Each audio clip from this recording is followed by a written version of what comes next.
The day my grandfather left this world, a piece of my heart went with him. I remember sitting by his hospital bed, holding his weathered hand, watching as the morning light painted shadows across his peaceful face. He was more than just my grandfather. He was my anchor, my safe harbor in life's storms. And now, in the stark silence of that sterile room, I felt utterly adrift that my grandfather understood me in ways no one else did. While others saw a quiet, reserved woman, he recognized the fire that burned beneath my calm exterior. That's why he left me his condo, not just a property, but the only place that ever truly felt like home to me. Every corner of that space held memories of Sunday afternoon chess games, of him teaching me to make his secret recipe pasta sauce, and of conversations that stretched long into the night. I can still hear his voice echoing through those familiar halls, telling me stories of his youth, of resilience, of never backing down from what's right. The condo wasn't just walls and windows, it was the embodiment of everything he stood for, everything he wanted to pass on to me. It was his legacy, his final gift, his way of ensuring I would always have a place to call my own dot. When the doctors pronounced him gone, I didn't just lose my grandfather. I lost my mentor, my protector, my greatest advocate. But in that moment of devastating loss, I held on to one comforting thought. He had made sure I would always have a piece of him with me, a sanctuary where his spirit lived on, in every room, every memory, every quiet moment. Little did I know then that this precious gift, this last connection to the man who shaped my life, would become the center of a storm I never saw coming. Sometimes the deepest wounds come from those closest to us, and sometimes the quietest people prove to be the strongest fighters. My grandfather taught me that, and soon I would need to put those lessons to the test in ways I never imagined. This is more than just a story about property rights or family disputes. This is about honoring the legacy of a man who believed in me, about standing up for what's right, even when it breaks your heart to do so. And trust me, this is just the beginning. The funeral day still haunts me, not just because I was saying goodbye to my grandfather, but because of how masterfully my sister played her part. I remember standing there, surrounded by the somber whispers and black attire, clutching the handkerchief my grandfather had given me years ago. The weight of his absence felt crushing, but what I didn't know then was that an even heavier betrayal was brewing behind those sympathetic smiles. My sister approached me with tears in her eyes, tears I now know were as fake as her embrace. She wrapped her arms around me, and I can still feel the gentle pat on my back as she whispered, "We'll get through this together." Family is all we have now. I believed her. God, how I believed her. The scent of her familiar perfume mixed with the funeral home's artificial flower arrangements created a strange comfort that I clung to desperately. Looking back, I should have noticed the subtle signs, the way her eyes darted to the other mourners when she spoke about the condo, how her fingers lingered a bit too long on my grandfather's photo album, calculating, measuring what she thought she could take from me. But grief has a way of blinding us to the obvious, doesn't it?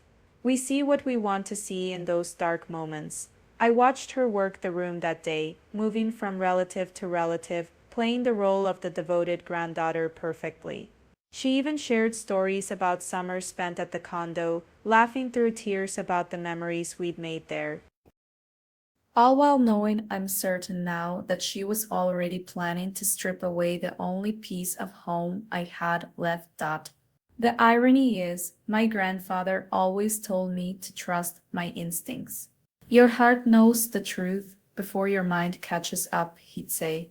But that day, surrounded by grief and false comfort, I ignored the quiet voice inside me that whispered something wasn't right. Sometimes the deepest wounds come wrapped in the warmest hugs, and the sweetest smiles hide the sharpest knives. What I learned that day, what I want you to understand, is that family ties can be both our greatest strength and our most vulnerable weakness. But remember this, true strength isn't in never being betrayed, it's in how we rise when those we trust try to bury us. The weeks after the funeral felt like walking through a thick fog of memories. Every morning, I'd wake up and drive to my grandfather's condo. No, my condo now, just to sit in his favorite chair and breathe in the familiar scent of home. The walls held decades of stories, each corner a testament to the life he built, the legacy he chose to entrust to me. I could still hear his laughter echoing through the hallways, see his smile reflected in the windows that overlooked the city he loved so much. But amidst this comfort, something kept gnawing at my conscience. My sister's smile at the funeral. You know that feeling when something seems perfect on the surface, but your gut screams that something's wrong? That's what her embrace felt like that day. Too tight, too rehearsed, too calculated. I'd catch myself replaying that moment over and over, analyzing every word she spoke, every gesture she made. We'll always stay close as family, she'd said. But now those words felt hollow, like promises written in disappearing ink. I spent hours organizing his belongings, each item a precious connection to the grandfather who believed in me when no one else did. The condo wasn't just walls and furniture, it was the only place where I ever felt truly seen, truly understood. He knew that. Maybe that's why he left it to me. In those quiet moments, surrounded by his books and photographs, I found strength in his memory, in the wisdom he'd shared over countless Sunday dinners at that very kitchen table that my sister started calling more frequently, asking casual questions about the condo, about my plans. Each conversation felt like a performance, her voice dripping with artificial sweetness. I knew my sister had known her all my life, and this version of her didn't quite fit. Like a puzzle piece forced into the wrong spot, something was off, but I kept my observations to myself, watching, waiting, learning, because sometimes the quietest person in the room is the one who sees everything most clearly. Little did she know, while she was plotting behind those perfectly practiced smiles, I was already 10 steps ahead. My grandfather hadn't raised a fool, he'd raised a chess player, someone who understood that patience was more powerful than immediate reaction. And as I sat in his chair each evening, watching the sunset paint the city in shades of gold, I knew that soon enough, my sister would learn exactly what kind of player I'd become. I still remember that morning like it was yesterday. The sunlight was streaming through my kitchen window when I got the call from Mrs. Martinez, our elderly neighbor from the condo complex. Her voice trembled as she asked me why I hadn't told her I was selling grandfather's place. My heart stopped. The coffee mug slipped from my hand, shattering on the floor, just like my world was about to dot.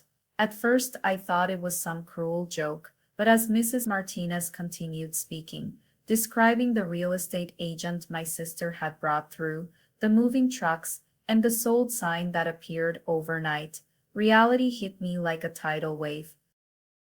My own sister, the person who had held my hand at the funeral, had betrayed me in the most unimaginable way. I remember sliding down against the kitchen wall, my hands shaking as I pulled my phone to check the property records. There it was, a sale listing complete with professional photos of the place I considered my sanctuary.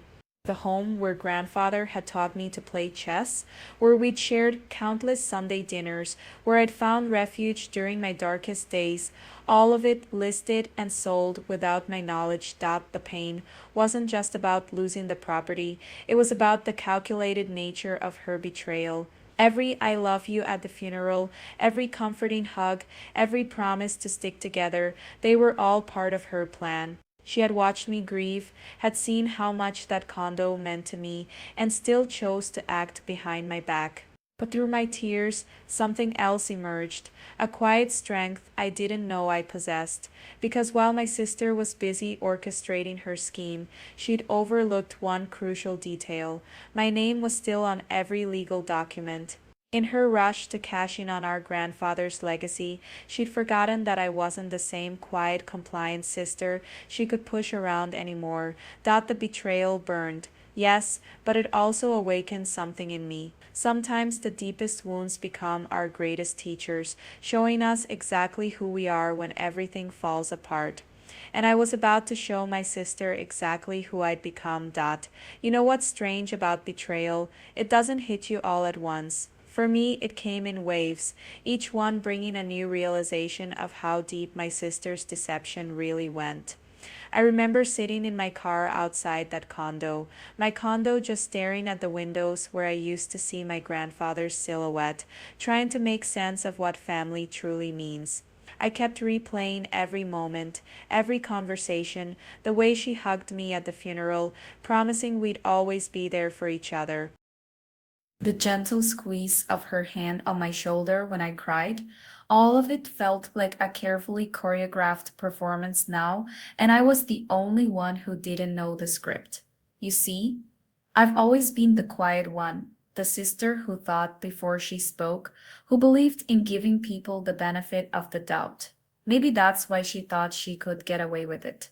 Maybe she mistook my kindness for weakness, my silence for submission. But what she never understood was that still waters run deep, and beneath my calm exterior, a storm was brewing. The pain of her betrayal cut deeper than any knife could reach. This wasn't just about property or money. This was about the last physical connection I had to my grandfather, the man who taught me that home isn't just four walls and a roof.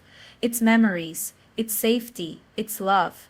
And she tried to sell all of that without a second thought. But here's what I learned in those dark moments of realization. Sometimes the greatest strength comes from not reacting immediately. While my heart screamed for confrontation, my mind knew better.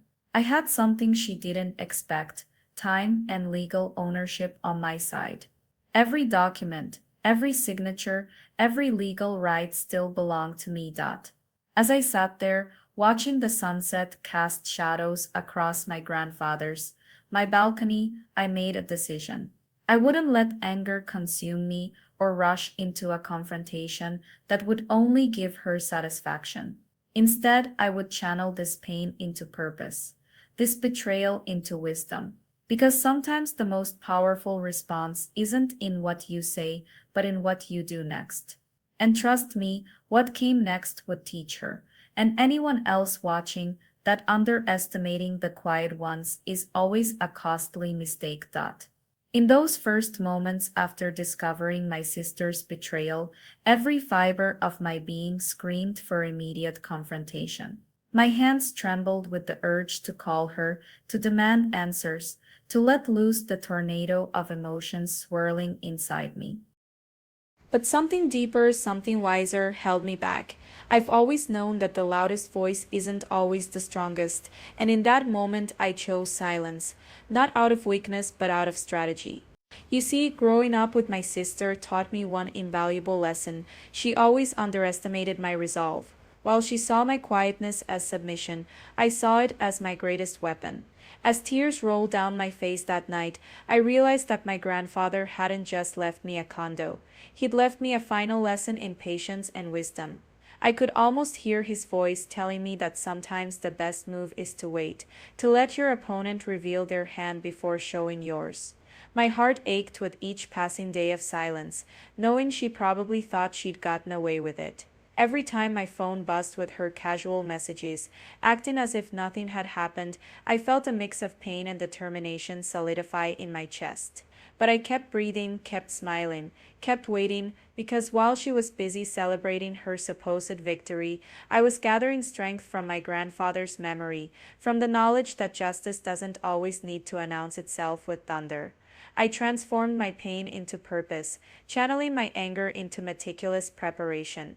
Each night, as I reviewed those legal documents bearing my name, I reminded myself that true power lies not in immediate reaction, but in calculated response. My sister had always seen me as the weaker one, the one who would break under pressure. But she forgot that diamonds are formed under pressure, and I was about to show her just how much I'd crystallized. This wasn't just about revenge, it was about standing up for everything my grandfather believed in, everything he taught me about dignity and self respect.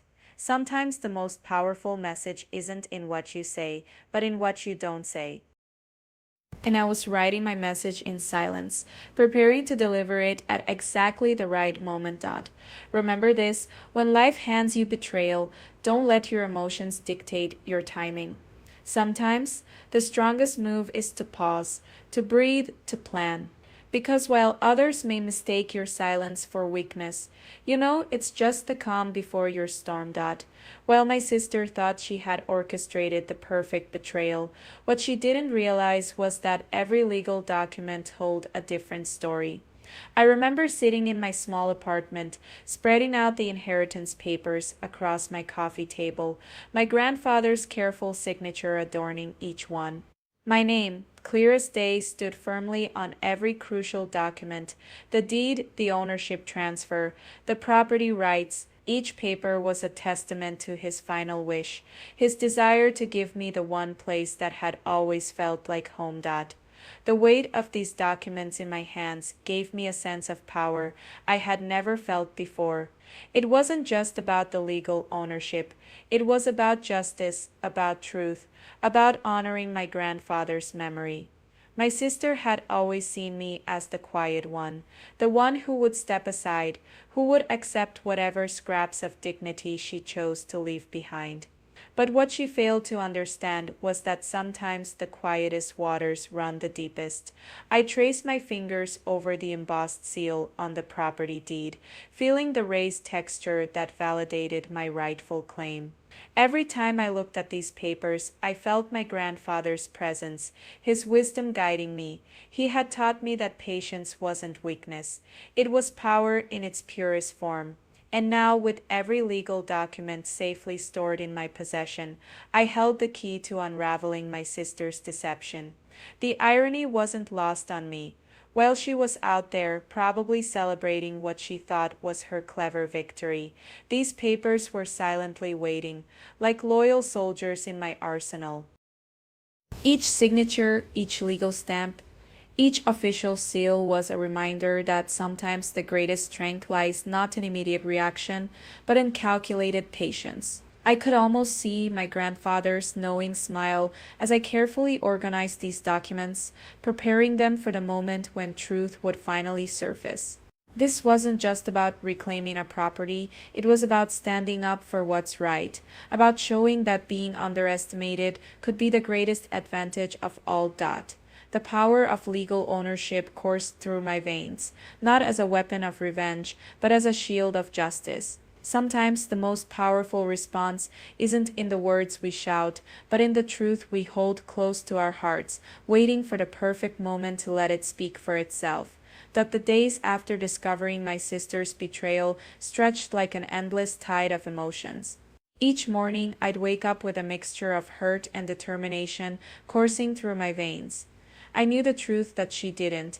Every legal document still bore my name, my grandfather's final wish still protected in the eyes of the law. This knowledge became my quiet armor, transforming my pain into a patient strength I never knew I possessed. I watched her from a distance, going about her life as if she hadn't just tried to steal my inheritance, my home, my memories. She'd call occasionally, her voice dripping with false sweetness, probably checking if I'd discovered her scheme. I'd answer calmly, letting her believe her plan had worked perfectly.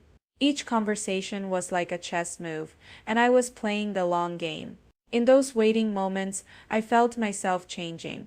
The quiet sister she'd always taken advantage of was becoming someone else, someone who understood that sometimes the most powerful response isn't an immediate reaction, but a calculated patience. I spent hours in my grandfather's old study, surrounded by the walls he'd built his life within, drawing strength from his memory and the lessons he taught me about standing up for what's right. The anticipation built inside me like a storm gathering strength. Every time my phone buzzed with a message from her, every time I saw her post about her latest purchases, probably funded by what she thought was her successful sale, I felt a mix of sadness for the sister I'd lost and determination for the justice that was coming. This wasn't just about a condo anymore, it was about standing up to years of being seen as the weaker one, the one who could be pushed around. My grandfather always told me that true strength isn't in how loudly you can shout, but in how firmly you can stand your ground. As I waited for the perfect moment to reveal the truth, I realized I wasn't just protecting his legacy, I was building my own. Sometimes the quietest warriors are the ones who win the most important battles, and I was about to prove that to my sister in a way she'd never forget. I'll never forget the moment my sister's carefully constructed facade finally crumbled. It happened on a crisp autumn morning when she burst into my apartment, waving papers and wearing that same condescending smile I'd grown to know so well, but today was different. Today everything would change. I've got the closing documents for grandfather's condo, she announced, tossing them onto my coffee table with theatrical flair. I just need you to sign off on some formalities. Her confidence was almost admirable. Almost, I let the silence stretch between us as I slowly picked up the papers, watching her expression shift from smugness to confusion. That's interesting, I said softly, meeting her eyes, because I already have all the legal documents right here. I pulled out my own folder, spreading out the property deed, the inheritance papers, and most importantly, the proof of my sole ownership. You see, you can't sell something you don't own. And grandfather made sure I owned every square inch of that condo. I watched as the color drained from her face. Her hands began to shake as she grabbed the papers, scanning them frantically. This can't be right, she stammered, but her voice had lost its usual authority. I already promised the buyers I took their deposit. The reality of her situation was finally sinking in. The transformation was extraordinary to witness. Her perfectly maintained composure shattered like glass, revealing the panic underneath. You don't understand, she pleaded, but for once I understood everything perfectly. Years of being the quiet sister, the one she thought she could push around, all of that was over. Actually, I do understand, I replied, my voice steady and clear. I understand that you tried to steal my inheritance, my home, my memories of grandfather. But what you never understood was that being quiet doesn't mean being weak. Being patient doesn't mean being powerless. Her last attempt at denial dissolved into tears as the full weight of her actions crashed down around her. The buyers would want their deposit back, her reputation would be in shambles, and most importantly, she'd have to face the consequences of betraying her own sister. Standing there, watching my sister finally face the truth, I felt no joy in her distress. Instead, I felt something more powerful, the strength that comes from standing up for yourself, from protecting what's rightfully yours. Sometimes the quietest voice carries the most impact, and sometimes the greatest victory isn't in shouting, but in standing firm in your truth. The day my sister realized she had lost everything, I felt a strange mix of triumph and sadness washing over me. Standing there, watching her world crumble, I discovered something profound about myself. I wasn't just my grandfather's quiet granddaughter anymore. I had become a force she never saw coming. There's something liberating about reclaiming your power from someone who thought you were too weak to fight back. As I watched her frantically calling her lawyer, trying to undo what couldn't be undone, I felt years of being the passive sister melt away. My hands weren't shaking anymore. My voice didn't quiver when I spoke. This was my moment of emergence from the shadows she had always cast over me. The dynamic between us shifted dramatically. Gone were her condescending smiles and dismissive gestures. Each time our eyes met, I could see the realization in hers. She had gravely underestimated me. The sister she thought she could manipulate and control had outmaneuvered her at her own game. But this wasn't about revenge. It was about justice, about honoring my grandfather's wishes, about standing up for myself. The weight of being the family doormat lifted from my shoulders, replaced by an unwavering certainty in my worth. My grandfather had seen this strength in me all along. That's why he trusted me with his beloved condo. In betraying me, my sister had inadvertently given me the push I needed to become the person he always knew I could be. Sometimes the greatest gift our adversaries give us is the opportunity to discover our own power. Through this painful experience, I learned that being kind doesn't mean being weak, and being quiet doesn't mean being passive. Every time I walk through my condo now, I feel his presence, his pride, and most importantly, my own strength echoing through these walls. To anyone who's ever been underestimated, who's ever been told to stay quiet and accept injustice, your voice matters. Your boundaries matter. Your inheritance, whether it's property or dignity, matters. Don't let anyone convince you otherwise. Sometimes the most powerful response isn't in loud confrontations, but in quiet, calculated actions that show exactly who you are. This wasn't just about keeping a property, it was about keeping my promise to my grandfather and, more importantly, to myself. In the end, my sister's betrayal didn't break me, it rebuilt me stronger than ever before. The first time I saw my sister after everything unraveled, her face told a story of its own. Gone was the smugness, replaced by a pallor I'd never seen before. We sat across from each other at the same cafe where we used to share secrets and dreams as teenagers. The irony wasn't lost on me. I never thought you'd, she started, her voice trailing off. I could feel the weight of unspoken words hanging between us. My heart was pounding, but my voice remained steady as I replied, "You never thought I'd what? Stand up for myself? Know my worth." The bitterness in my tone surprised even me.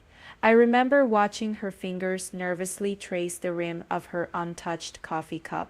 The sister I knew, the one who always had a sharp comeback, was nowhere to be found. Instead, I saw someone who finally understood the magnitude of her actions. I was jealous, she confessed, tears welling in her eyes. Grandpa always had a special bond with you. That condo, it felt like one final proof that he loved you more. Those words hit me like a physical blow. All these years, while I thought we were close, she'd been harboring this pain, this distorted view of our family's love. I took a deep breath, feeling the familiar ache in my chest. Love isn't a competition, I said softly. Grandpa's love for me never diminished his love for you. The silence that followed was different from the tense ones we'd shared before. It was heavy with recognition, with the possibility of healing. I realized then that sometimes the greatest act of strength isn't in winning the battle, but in understanding your opponent's wounds. Looking at my sister, I saw beyond the betrayal to the little girl who used to hold my hand crossing the street. Yes, she had hurt me deeply, but healing doesn't always mean forgetting. Sometimes it means learning to hold both the pain and the love, understanding that family bonds are complex, tapestries woven with threads of both light and shadow. This journey taught me that true strength lies not in revenge, but in the courage to face difficult truths and choose growth over bitterness. Sometimes the hardest battles we fight aren't for property or possessions, but for understanding and the chance to rebuild what was broken. Looking back at this journey, I never imagined that betrayal would become my greatest teacher. The pain of discovering my sister's deception cut deep, but it awakened something in me I didn't know existed, a strength that had been dormant, waiting for its moment to emerge. Through the darkest days of this ordeal, I learned that sometimes the people closest to us can become the catalyst for our most profound transformation. I remember sitting alone in my grandfather's condo, surrounded by walls that held generations of memories, and realizing that this wasn't just about property, it was about honoring his legacy and standing up for what's right. The quiet strength he always saw in me, the one my sister mistook for weakness, became my foundation every time I traced my fingers along the familiar windowsill where he used to watch the sunset. I felt his wisdom guiding me through this challenge. The journey from victim to victor wasn't marked by dramatic confrontations or bitter arguments. Instead, it was built on calculated patience, unwavering determination, and a deep understanding that true power lies not in revenge, but in maintaining our integrity even when others lose theirs. My sister's attempt to take what was rightfully mine taught me that sometimes the biggest battles are won through silent resilience rather than loud resistance. This experience transformed me in ways I never expected. I discovered that beneath my quiet exterior lay a core of steel, and that being underestimated can become your greatest advantage. The legal documents that protected my inheritance weren't just papers, they were reminders that preparation and attention to detail can be your strongest allies in life's unexpected battles. To anyone facing betrayal or feeling powerless in their own story, I want you to know that your perceived weaknesses can become your greatest strengths. Don't let anyone's underestimation of you define your worth or limit your potential. Sometimes the most powerful response isn't in immediate reaction, but in strategic patience and unwavering self belief. My grandfather's condo stands today as more than just a home. It's a testament to the power of standing your ground, honoring your values, and believing in yourself when others doubt you. This journey taught me that our legacy isn't just in what we inherit, but in how we choose to defend what's rightfully ours, both in property and in principle. Remember, your story isn't written by those who try to take advantage of you. It's written by how you choose to rise above their expectations and prove them wrong. Let my experience be a reminder that sometimes the quietest warriors leave the most lasting impact.